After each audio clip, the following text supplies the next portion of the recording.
Welcome to the final unit of our class this semester. We're ending with Father Greg Boyle's book, Tattoos on the Heart. I've been teaching this book for many years as the last text in this course, and oftentimes, most of the time I'd say it's the student's favorite. It'll make you laugh, it'll make you cry, all on the same page. And it's particularly relevant here in Southern California because, as you'll see, Father Greg Boyle lives in Los Angeles. And pretty much everything that happens in this book happens in Los Angeles. So there's that sort of hometown connection, if you will.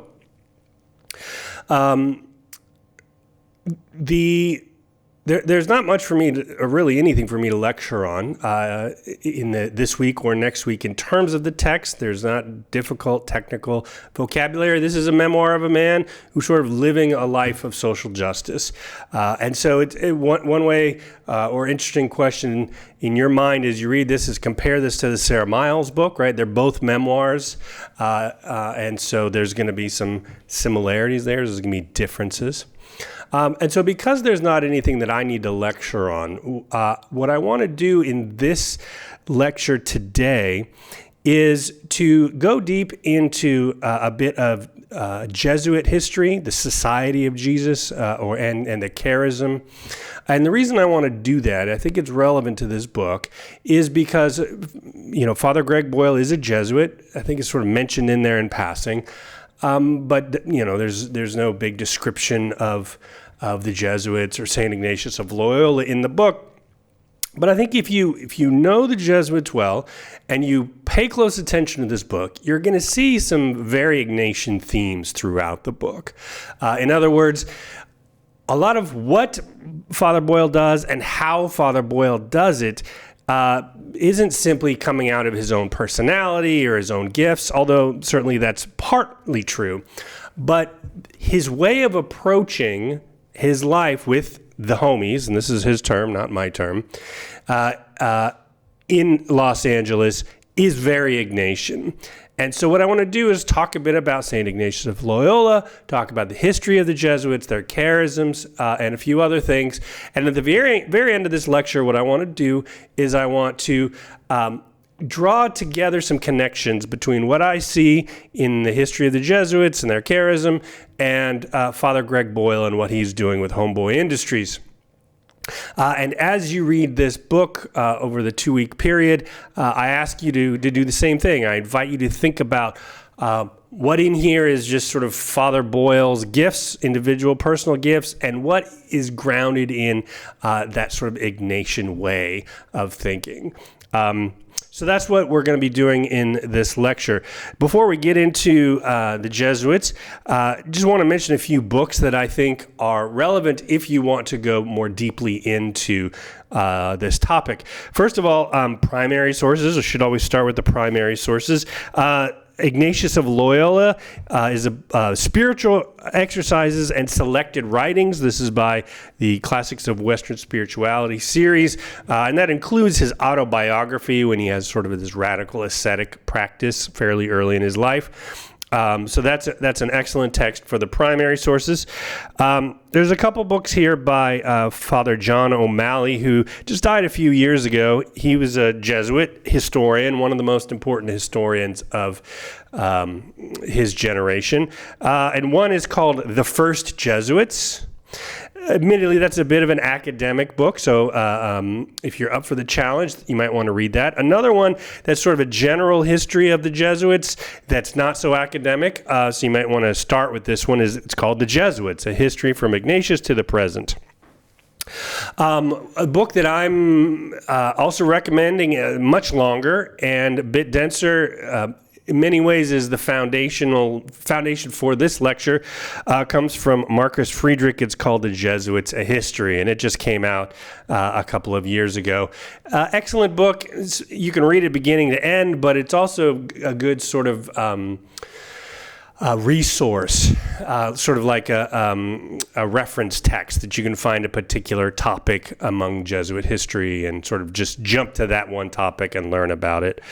And then finally, I'm going to talk a bit about my favorite Jesuit, Matteo Ricci. As I'll mention, he's going to be, he was the first Westerner to live in Beijing. And the name of the book is A Jesuit in the Forbidden City, which of course is Beijing. Matteo Ricci, 1552 to 1610. And the author, I'm going to butcher his name here, is Arpo Chia Shia. So, again, a little bit more on the academic side. But if you're interested in this question of, late 16th, early 17th century missions, Jesuit missions, going to China, going to the Forbidden City, how do the Jesuits spread the gospel within a particular historical and cultural context? This is a very good one. All right, so let's get now into sort of a survey of St. Ignatius, the Jesuits, etc. Ignatius was born in 1491 in the Basque region of Spain. He was sort of a noble family, very connected and well respected, and had extensive land holdings. He sort of envisioned or fantasized about a sort of military career, but that had a sort of radical change, of course, to a sort of religious life. But that sort of military spirit was also brought into the Jesuits, so we'll talk a little bit about that later. But his sort of conversion experience, not conversion to Christianity, he was already a baptized Christian, but from that sort of pursuit of worldly success to conversion to a pursuit of spiritual success happened in May 20th in 1521. He was fighting in Pamplona against the army of Francis I. He was about 30 years old when a cannonball struck both of his legs. He didn't die, obviously. He was taken to the family home in Loyola and required multiple painful surgeries, and he was left with a limp for the rest of his life. In his long recovery, he began to question his existence up to that point, right? This is something that often happens in sort of radical experiences like, having your legs shot by cannonballs, sort of existential crisis. What does this all mean? Who am I? That sort of thing. And one of the things that happened while he was sort of stuck in bed, recuperating for months at a time, and of course there's no television, there's no YouTube, none of that.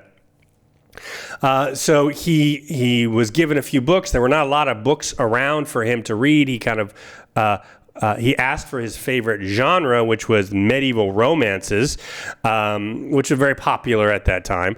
But instead, the only books that were in the castle were sort of religious works. And the literature had a profound effect on him, and he read about people like St. Francis of Assisi, St. Dominic, who's the founder of the Order of Preachers, and these books challenged him, and he wanted to emulate them. And so he had this sort of radical conversion. So he left Loyola and became a wandering ascetic. I mentioned his autobiography earlier. Mentions this. It's very, very radical ascetic. Usually when we think about Ignatius, we don't think about him as an ascetic. And later on in life, he sort of gave up that radical asceticism.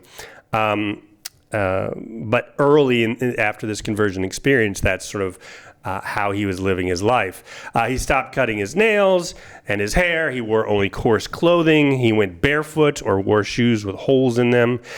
He fasted to the point of starvation. He received the sacrament of reconciliation every day. And he traveled from Barcelona to Rome and crossed to the Holy Land. His intention was to live among the biblical sites as a minister to other pilgrims, but he was sent back to Europe by the Franciscans there. When he returned back to Europe, he realized he needed to sort of widen his education if he wanted to sort of pursue this ministerial route. He had, of course, basic education like any sort of noble person at that time. But he was 30 years old and in many ways sort of getting back to the very basics, including Latin. During his time of education, he'd met 9 other men who would become the sort of first generation of Jesuits with him. I already mentioned that book from Father O'Malley, The First Jesuits. And in France in 1534, those friends took vows of poverty, chastity, and obedience. He and his friends met in Venice and intended to go to the Holy Land, but they came up with a backup plan. If the Holy Land didn't work out, they would return to Italy and offer their services directly to the Pope. And this is something that's sort of unique, that sets the Jesuits apart, this sort of direct relationship to the Pope. But we'll get back into that here in a little bit. They never did make it to Jerusalem, as there was a fight between the Venetians and the Ottomans in 1537, so they couldn't leave Europe because of it. So they're in Rome, and they decide they need to sort of institutionalize their informal company, which is not an easy thing to do. Right? The Catholic Church then, as now, is highly bureaucratic, and you can't get these bureaucratic wheels moving quickly. So they had to get a blessing from the Pope. At the time, it was Pope Paul III. And in 1539, Paul III orally gave the company formal legal approval, but didn't receive it until sort of written formal approval until September 28th, 1540. So that's sort of the date when the Jesuits are sort of formally become an order. The formation of the Jesuits was in the heat of the Reformation. Think of Martin Luther and John Calvin, etc. But Ignatius did not see the Jesuits as a direct response to Luther and others. So even though the Reformation was going on, it was sort of raging at the time, Ignatius at the beginning did not think of his order as something that was a response to Luther. For the rest of his life, Ignatius spent the last 16 years almost exclusively in Rome as the superior general of the Jesuits. So rather than going to the Holy Land, being that missionary that he wanted, he ended up taking on this administrative role. Let's talk a little bit about the Jesuit charism, their spirituality, what kind of sets them apart from other religious orders. One thing was right off the bat is they didn't fall neatly into the sort of two classic camps, right? The sort of cloistered camp, right? The Benedictines and other, where they're staying in their monastery and praying all day, and then the other sort of classic camp, the friars, those going out, the Franciscans, the Dominicans going out, living in the world, and preaching, for example. The Jesuits sort of didn't fit neatly into either one of those camps. One sort of point about Jesuit spirituality is that a Jesuit had to be indifferent to his career because the whole world was his home, and he should seek God in all things. That's one of the central points of the Jesuits, seeking God in all things. This has a sort of practical implication. This is why, for example, there are no female Jesuits, right? If Jesuits had to take the world as their home, again, Matteo Ricci, for example, going to China, well, then they can't stay in one place to minister to female Jesuits, right? Think back to the realities of female religious life in the 16th century. They were not generally, the women were not missionaries running all over the world. They would stay in one place, and they needed the if they're going to have the sacraments, they need priests to minister them, offer them spiritual advice, direction, etc. Well, the Jesuits can't do that logistically if they're sort of running all over the world. So from the beginning, there were never female Jesuits because it just didn't seem that ministry fit with the general approach or mission of the Jesuits. The Jesuits describe the idea of seeking God in all things as an articulation of indifference to the realities of life. It is for God to find me and for me to suffer everything. I believe this is the surest path to attain perfection, to ask for nothing and refuse nothing, but rather to agree and love all the states and circumstances that the divine will chooses. So again, this idea of seeking God in all things. A second point is the Jesuits must strive for more magis, more spiritual attainment, while staying true to our way of proceeding, which meant he had to stay active in contemplation, right? So notice that phrase, active in contemplation, that's the bringing together those two sort of classic ways that I was just talking about, the sort of monastic and the life of the friar. Magis entailed the Jesuits always refused to be content with what was merely good, but strive instead for something greater. And this is, the Jesuits have the reputation of sort of being the sort of an elite group, right? Rather than settling for bare minimum or just doing what needs to be done to get by, they're always striving for more, for excellence, right? That's one way, a part of the Jesuit reputation. Our way of proceeding was a phrase that summarized the Jesuit spirituality that distinguished them from other orders. And the phrase active contemplation meant that a Jesuit should feel and contemplate the presence of God and an affection for spirituality in all things, all actions, and all conversations. A Jesuit must help the souls of his neighbors to, and this is sort of the third point or buzz phrase of the Jesuits, to the greater glory of God, in Latin, ad majorem Dei gloriam, which sort of shortened to AMDG. So if you ever see AMDG on a sign or a t-shirt or something, 99.9% chance that's from the Jesuits. So helping souls means the propagation of the faith, spreading the gospel. In other words, the order is to devote itself with God's grace to the salvation and perfection of the members' own souls, but also in giving aid toward the salvation and perfection of the souls of their neighbors. Note that this general charism does not speak specifically about education, right? This idea of helping souls. But the Jesuits became famous for their educational institutions very quickly, and we'll talk about that more here in a minute.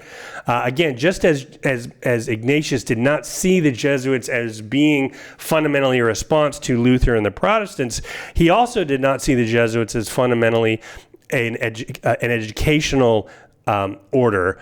And that's not strictly what they do, but this became, if not the number one thing that they're known for, certainly one of the things that they're known for. Another central part of the Jesuit or Ignatian spirituality, and that they're very well known for, the spiritual exercises. The spiritual exercises is considered to be the key religious practice that offers the principles and soul of the Jesuits. Ignatius began working on it in 1521 after his conversion experience. It was largely finished before 1540 when the Jesuits officially became recognized. It was assigned for novices to see if they are called to become Jesuits, although it became common and regular, sometimes daily practice throughout the lives of the Jesuits. And even recently, lay people have started practicing them. The spiritual exercises, it's not a book to be read for spiritual value, like classics of spirituality. Even you have that word spiritual exercises in it. It's not seen as a great book to be read. Think of it more like a cookbook, right? It's pointing you to certain practices, and in particular a retreat that the Jesuits like to do.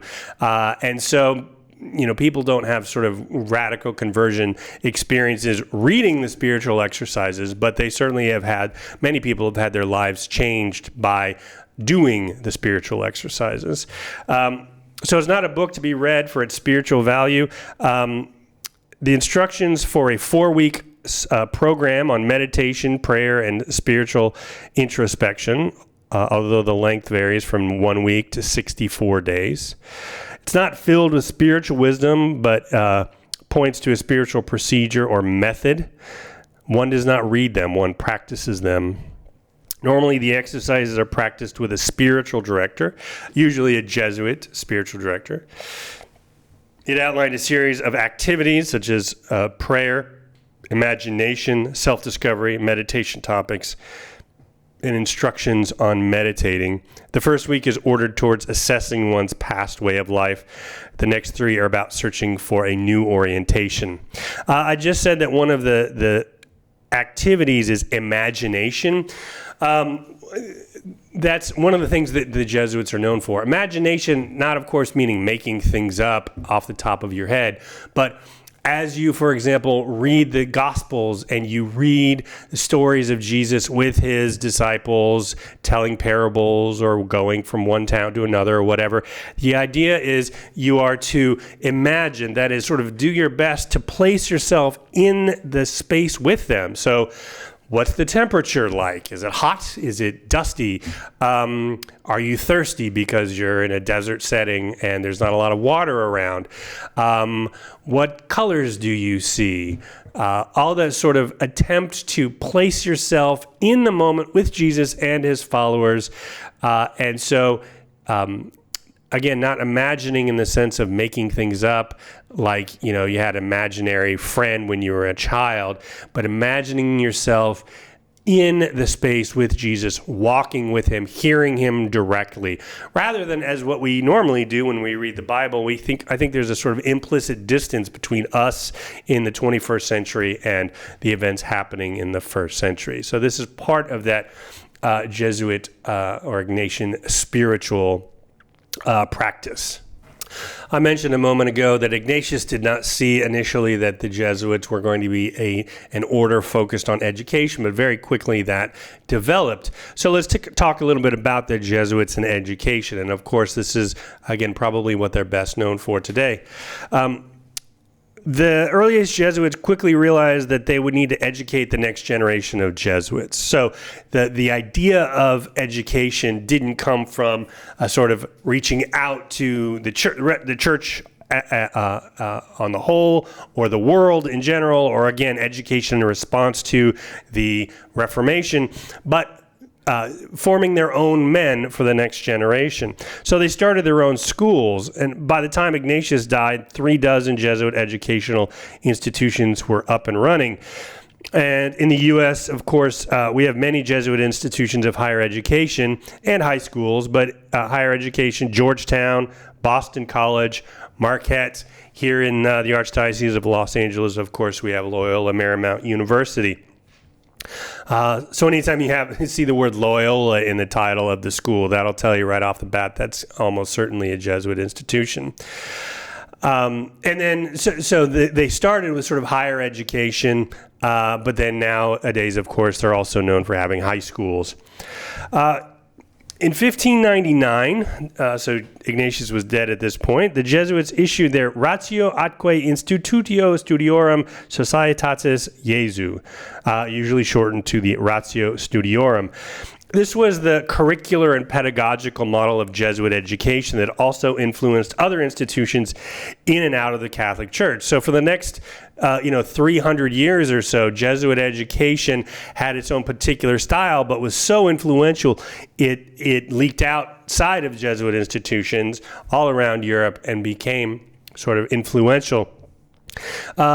Until I'd say the last 150 years or so, when you started to have a sort of secular education, including in this country, think of John Dewey about 100 years ago, and what's become known as progressive education has sort of taken center stage. Even in Catholic schools, most Catholic schools today are mimicking that sort of progressive education that's been happening in this country for over 100 years now. And even the Jesuit institutions, right, if you go to a Georgetown or a Boston College, they'll certainly have a Jesuit flavor to them. But their curriculum, their method, their pedagogy, the way they do what they do is not fundamentally different from other institutions around the country. So at the time, this Ratio Studiorum centered around a humanistic education. So, for example, it taught Latin, Greek, and classics. And this was sort of in opposition to scholastic education at universities that would sort of emphasize people like Thomas Aquinas. This humanistic education centered on rhetoric, philosophy, mathematics, physics, geography, and astronomy, and of course, theology. The Jesuits were also known, in addition to education, especially in the 16th, 17th centuries, as missionaries. Think of Francis Xavier in Asia, Japan, etc. The Jesuits had a sort of home base, I guess you could say, in Goa in South India, and it was from there they were able to launch a lot of their mission work farther east in Asia. And of course, they came to the Americas as well. We here in California think about Franciscans a lot. Think of St. Junipero Serra, for example. What is often forgotten, I think, is that the Franciscans took over the missions from the Jesuits because, as we'll talk about here in a minute, the Jesuits were suppressed for a few decades. And so when that happened, other orders like the Franciscans, had to step in and take over for the Jesuits. I already mentioned to you my favorite missionary, or favorite Jesuit is the missionary Matteo Ricci. So I want to talk a little bit about him. The Jesuits established their first permanent mission in the mainland of Macau. This again is in mainland China in 1583. The mission in China began to flourish under Michel Ruggieri, 1543 to 1607. Jesuits, not just Jesuits, but all sort of Christian missionaries have found it easier in some places to be missionaries and more difficult in others. And Asia in particular has always been a difficult place for missionaries, and so it took. It was not easy for the Jesuits or any other missionaries to set up shop. Now, Ruggieri, in his attempt to sort of immerse himself into sort of Chinese culture, so that he could spread the gospel, make the gospel palatable to a sort of Chinese culture, he presented himself in the style of a Buddhist monk. But when Matteo Ricci, 1552 to 1610, moved to China, he also dressed like a Buddhist initially, a Buddhist monk, but the Confucian intellectual elite looked down on the Buddhists. So Ricci changed his look to imitate the Confucians.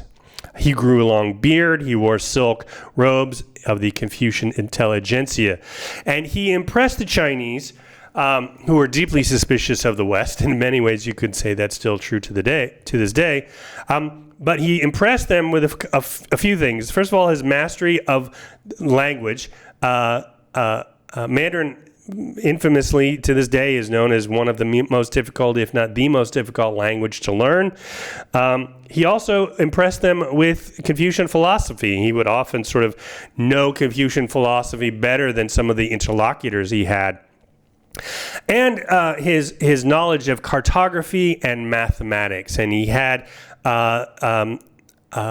superior knowledge and instruments for astronomy.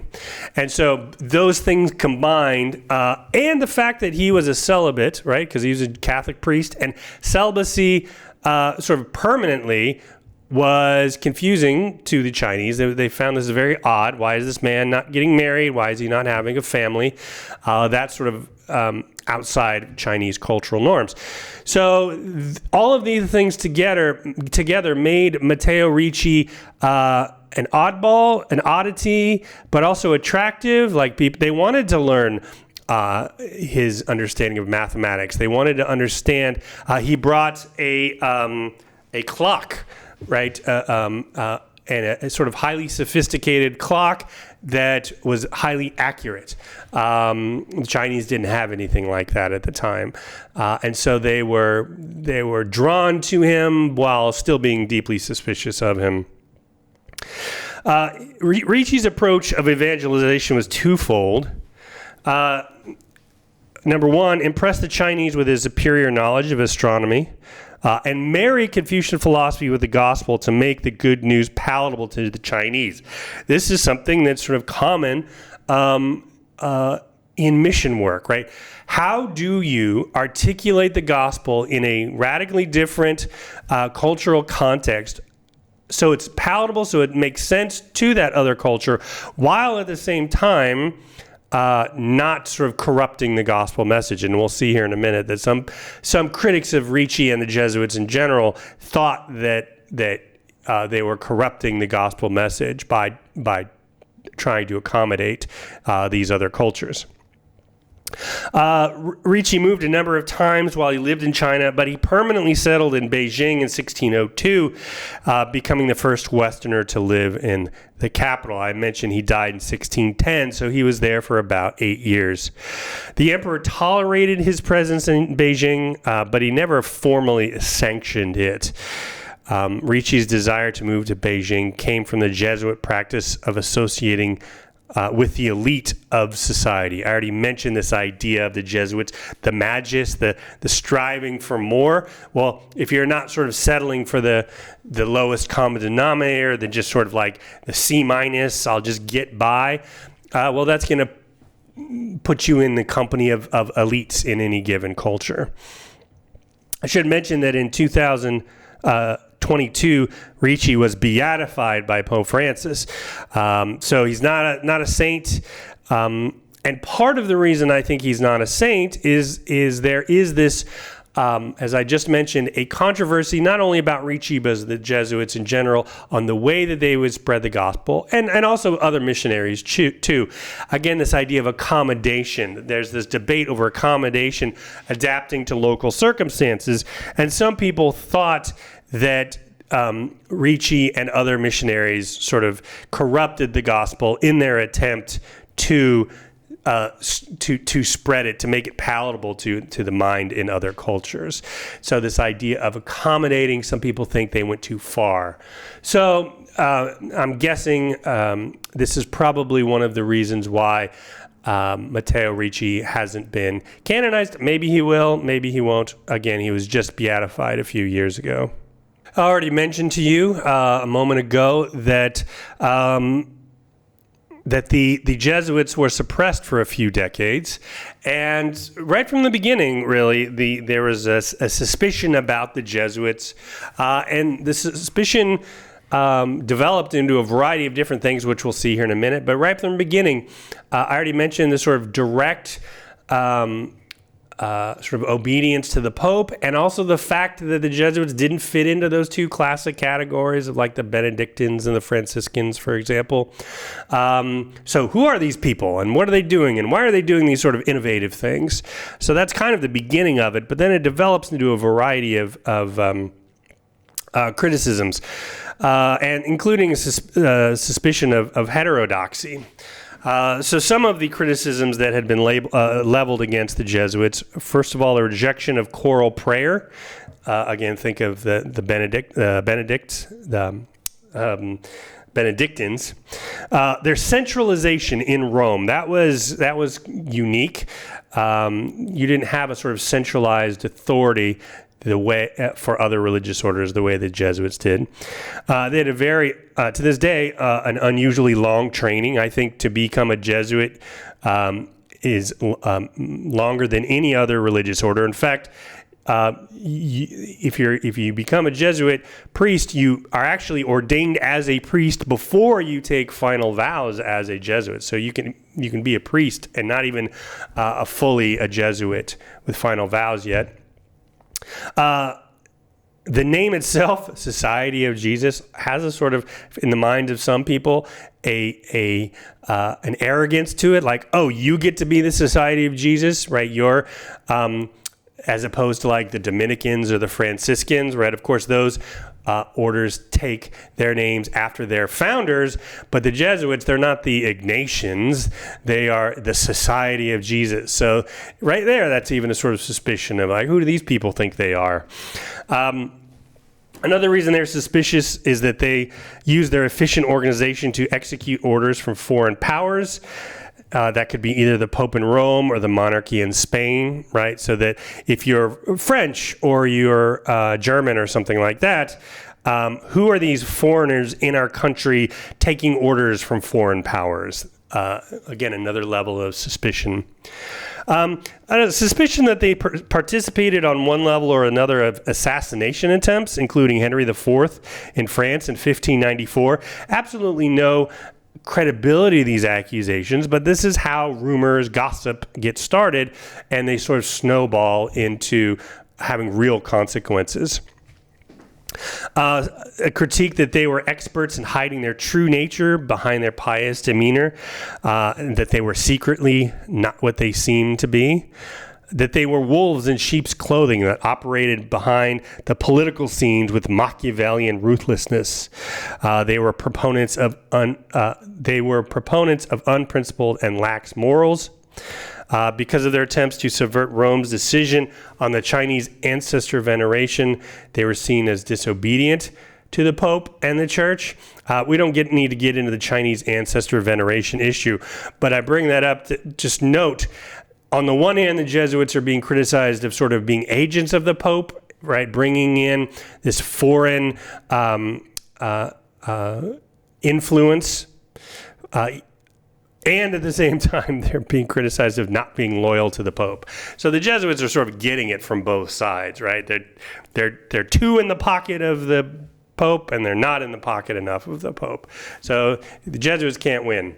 And then during the Enlightenment, they were seen as a symbol of an unenlightened backwardness tied to superstitious religion. This, of course, was a criticism that the Enlightenment had of all Christians, but a particular focus on the Jesuits themselves. So all of these start to snowball, and leading into 1773 by Pope Clement XIV, a suppression of the Jesuits, although they had actually been suppressed in or kicked out of several countries before this. So this wasn't entirely out of the blue, that this, again, it's sort of been snowballing for several years.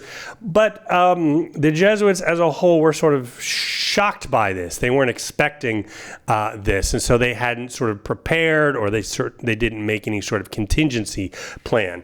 So they were suppressed starting in 1773, and during their suppression, the fate of the Jesuits varied from place to place. Many of the Jesuits were exiled to the Papal States, although the Papal States quickly became saturated with the Jesuits and sort of a difficulty finding place for them. For a time, the Jesuits were allowed to stay in France, but had to report twice annually to authorities in some places. Some returned to live with their families. In Poland, Bavaria, and Austria, the official policy was to make the lives of the Jesuits as tolerable as possible. As some communities of ex-Jesuits lived in close proximity in major cities around Europe. Other places, they were just sort of outright kicked out of the country. Russia was a sort of lone exception to this. Catherine II of Russia refused to suppress the Jesuits, so they actually continued on uninterrupted there during the entire suppression. Why did Catherine refuse to suppress them? Well, her main reason was that the Jesuits provided education in schools in a part of Poland that Russia had annexed in 1772. She also saw this as an opportunity to demonstrate Russian independence from the rest of Europe. So you can sort of hear that in the refrain in the Russian life right down to this present day, right? If all of Europe is doing X, well, then the Russians have to do Y. So if the rest of Europe is suppressing the Jesuits, well, we Russians are not going to do that. She actually even permitted the Jesuits to establish a new novitiate in 1780 that attracted dozens of new members. And word about this started to leak around Europe. So around 1780, Jesuits from other parts of Europe started to go to Russia to become a part of the community there. Pope Pius VII officially recognized the Russian Society of Jesus in 1801, which gave hope to the Jesuits would be reestablished around Europe.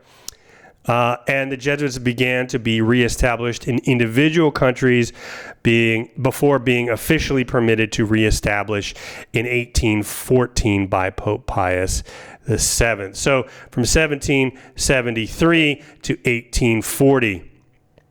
So the Jesuits, not all of them had died out during that suppression, just from age, but many of the Jesuits before the suppression, by the time it was reestablished in 1840, had died off, even though, again, in Russia, it continued on without cessation.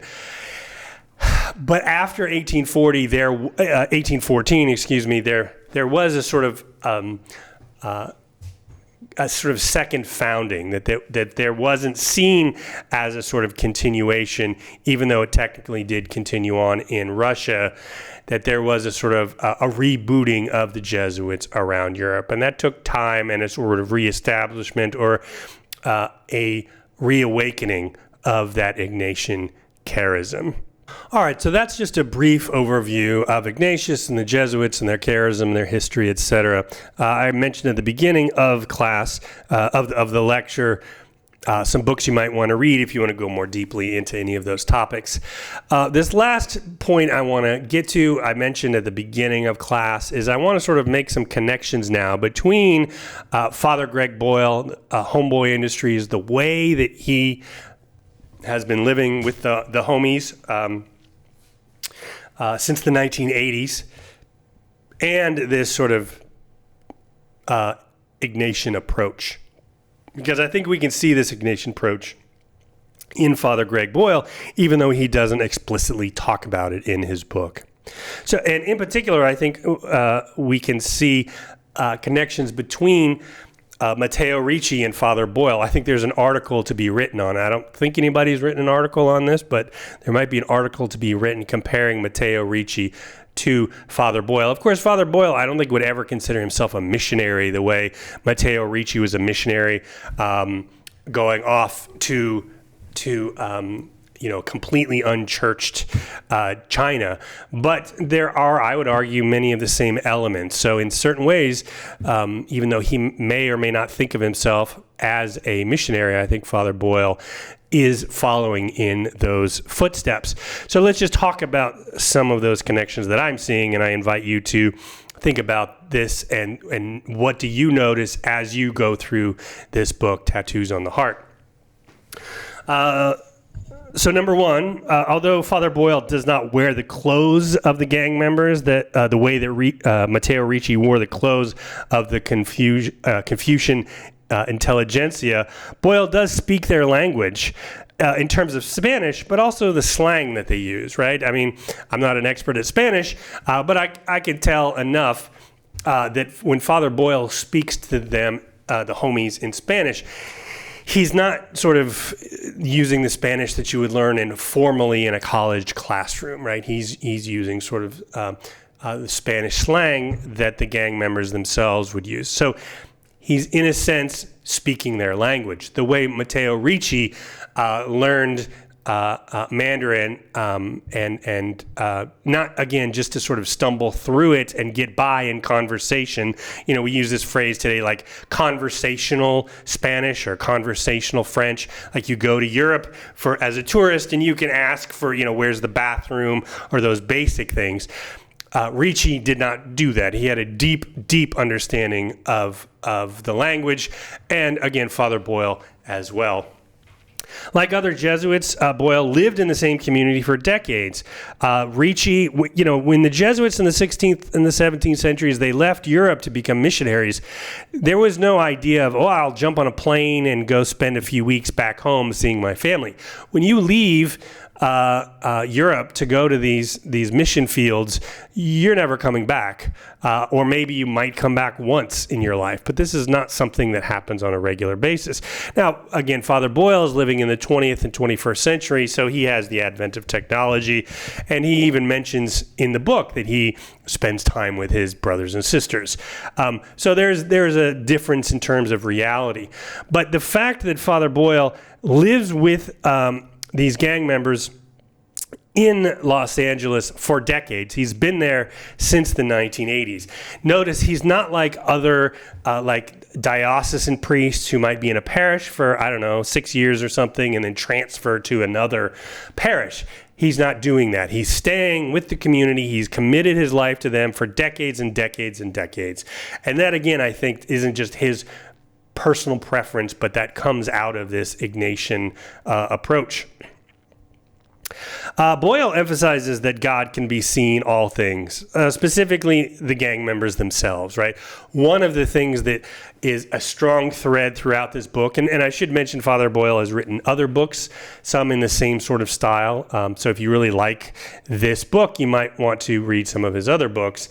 And one of the things he wants to say is, yes, we can see God in all things, and not just, the stuff of the world, not just the Eucharist, right? The real presence of Jesus in the Eucharist, but the gang members themselves.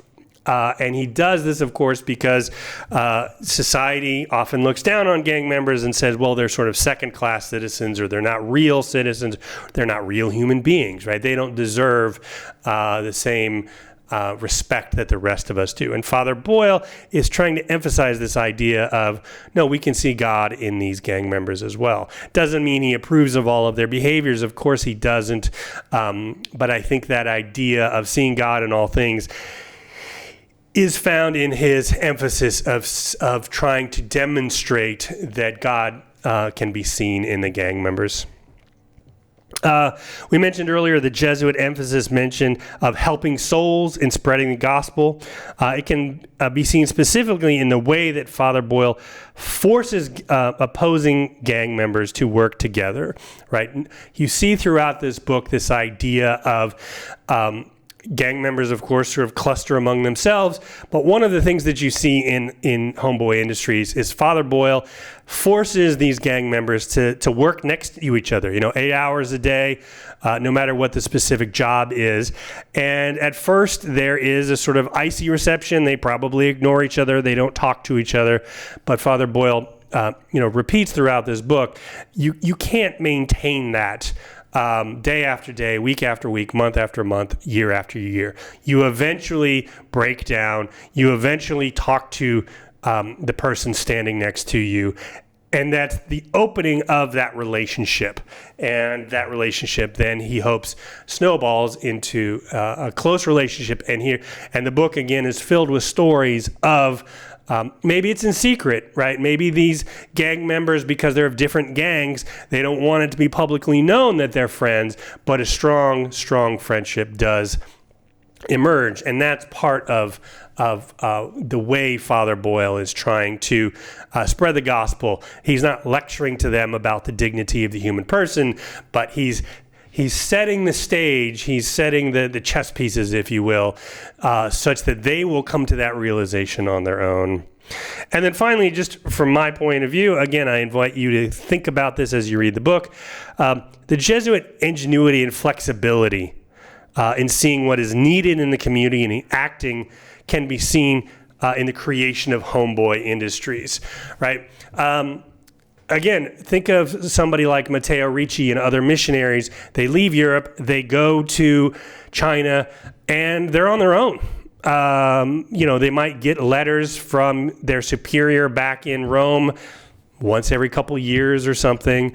But for the most part, the Jesuit missionaries are on their own. So they're formed, and we didn't really get into the formation of the Jesuits themselves, but they are formed to have that independent spirit, to be flexible, to read the signs of the times, if you will, to see what are the needs of the place that they're in and adapt themselves to that, be flexible.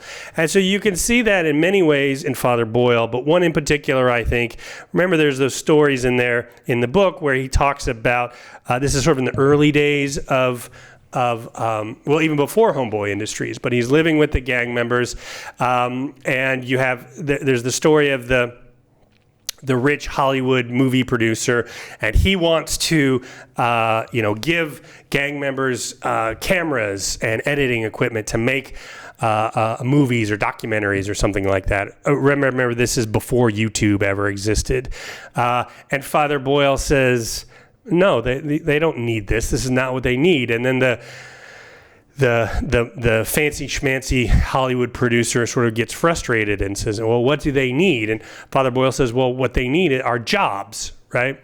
One of the sort of slogans of Homeboy Industries is nothing stops a bullet like a job, right? Very clever, profound wisdom there. Nothing stops a bullet like a job. And so Father Boyle, in his sort of Ignatian formation, his flexibility, his ingenuity, sees what is needed and then does what he can to set it up. Remember, this is not a man who has business training. He doesn't really know anything about any of the things that the homeboy industry ends up doing, like homegirl cafe, right? What does Father Boyle know about starting a restaurant? Nothing. Another thing that they're known for is a sort of a screen shop, right? Printing T-shirts and sweatshirts and that sort of thing. If you go to the Religious Congress, for example, every February, there's always a booth, one of the most popular booths at the RE Congress, and they're selling their sweatshirts and T-shirts, and you can buy them. What does Father Boyle, a Jesuit priest, know about screen printing? Absolutely nothing.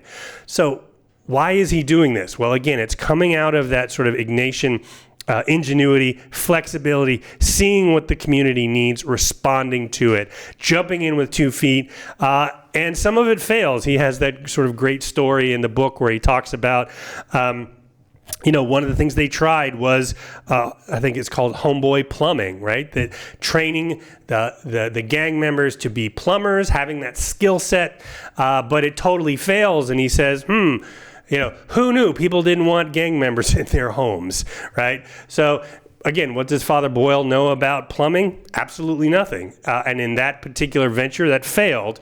So it didn't work, but he tries something else, and some things do succeed, like the screen printing or the homegirl cafe. Which, by the way, is in LAX airport. So even if you never go to Homegirl Cafe, I can't remember what terminal this is in, but you can look it up online.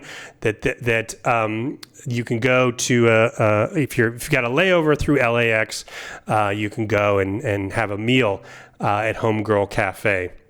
So again, this idea of starting these businesses doesn't just come from special skills that Father Boyle has that other priests don't have. It comes out of that sort of Ignatian style, that Ignatian way, that Ignatian charism. So hopefully you can start to see the sort of Ignatian footprint that's underneath what Father Boyle's doing. So let's talk about this in class when we have our Zoom discussion. So be prepared to talk about this. What other things do you see in the way that Father Boyle is interacting with these gang members that has that sort of Ignatian flavor to it?